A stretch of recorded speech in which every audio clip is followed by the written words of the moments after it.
मी एक आई तुमच्या सर्वांच्या घरात असते ना, अगदी तशी.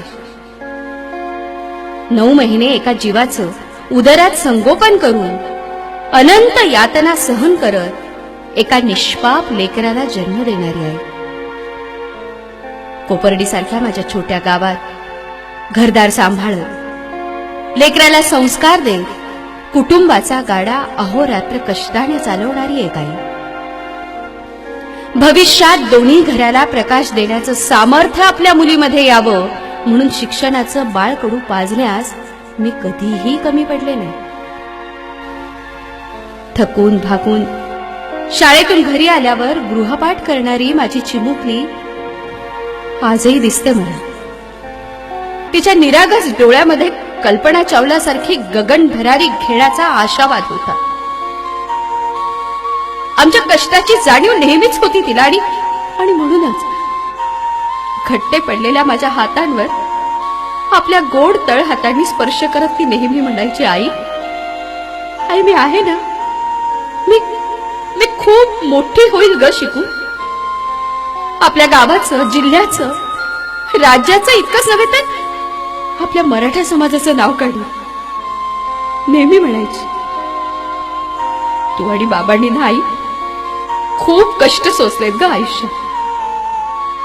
सूर्याच्या पहिल्या किरणापासून ते तो अस्ताला जाईपर्यंत माझ्या चिमुकलीच्या किलकिलाटांनी घरदार, अंगण सार न्हावून निघायचं. कुणीही सहजपणे तीट लावून नजर काढावी अशी होती हो माझी चिमुकली.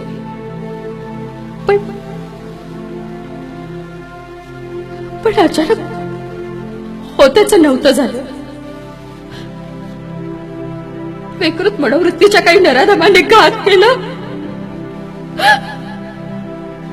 केला माझ्या चिमुकलीचा. आमच्या स्वप्नांचा घात केला. माझ्या सुसंस्कृत समाजाचा घात, महासत्ता बनण्याचं स्वप्न बाळगणाऱ्या माझ्या भारत देशाचा घात. त्या नराधमांनी अनंत यातना दिल्या माझ्या चिमुकलीला. छळ करून संपवलं हो तिला. काय चुकलं होतं तिचं सांगा ना. चूल मूल सोडून शिक्षण घेत होती हे चुकलं की मुलगी म्हणून जन्माला आली ती. जीव गेला तरी कुटुंबाची आबरू न जाऊ देणाऱ्या मराठा समाजात जन्माला आली हे चुकलं का हो तिचं. मराठा जात नाही हो, जात नाहीये मराठा.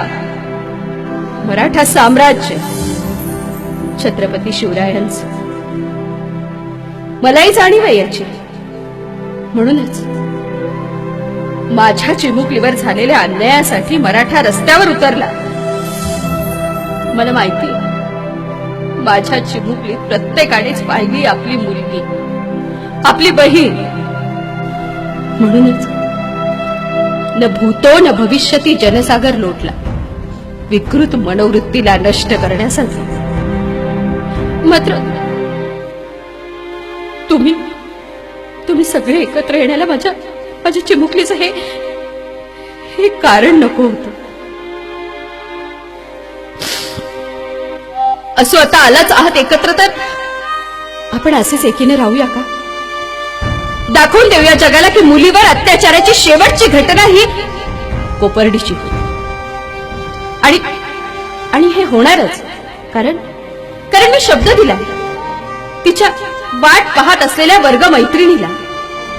बेवारसपणे कोपऱ्यात घाबरून बसलेल्या तिच्या पाठीवरील दप्तराला, तिच्या धूळ खात पडलेल्या वह्या पुस्तकांना, तिच्या कपड्यांना, तिच्या पायातील चप्पल बुटाच्या जोड्यांना, तिच्यातल्या प्रत्येक गोष्टीला ज्यांच्या सहकार्यानं ती उद्याची कल्पना चावला व्हायचं स्वप्न पाहत.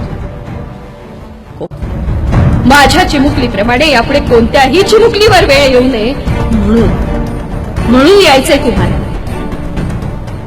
आणि मला खात्री आहे तुम्ही येणारच.